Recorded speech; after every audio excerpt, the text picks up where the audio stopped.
Na-miss mo na rin ba ang tinapay katulad ko po? Ito po gumawa po ako ng low carb buns, maliit lang po siya pero masarap. Nilagyan ko lang konting butter at scrambled egg po, 'yan.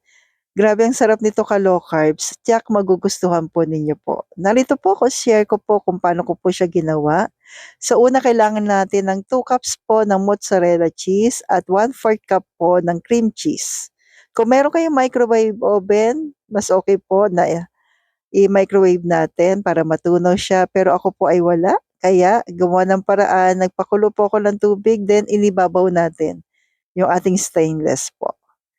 Yan, parang kang nagtutunaw ng dark chocolate, parang gano'n po yung mangyayari. Then tutunawin po natin. Mix-mix lang po natin at kung umabot ka po sa part na ito po, okay lang po ba na pa-comment po kung taga saan po kayo, para alam ko lang po kung saan umabot ang aking video. Salamat po.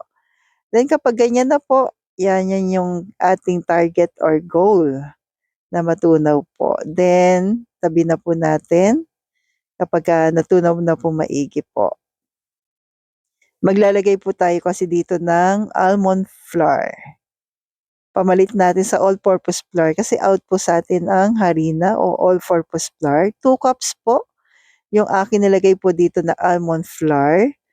And baking powder po ay 1 teaspoon yung ating ilalagay po na baking powder at 2 pieces po ng room temperature po ng egg po. Hindi po galing sa ref po, yan. So for baking po kasi ay mas okay po yung room temp po na egg po. Then i-mix lang po nating maigi. Pero dito po this time gumamit na po ako ng aking kamay. Naglagay ako ng konting coconut oil para po hindi siya dumikit at para mas ma-mix nating maigi po. Yan. So gawa na po tayo ng ating buns, gawa na po tayo ng ball.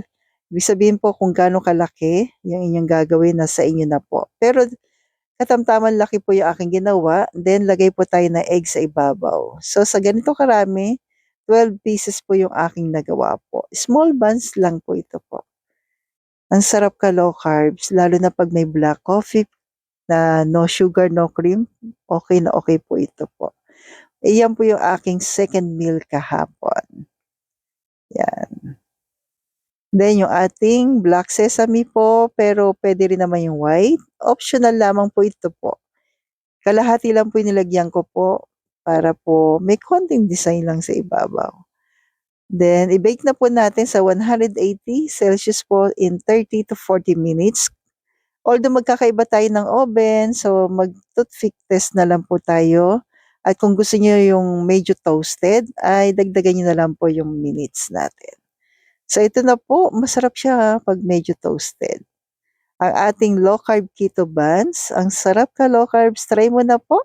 So stay healthy, stay low carb po, and God bless po sa ating lahat. Love you all.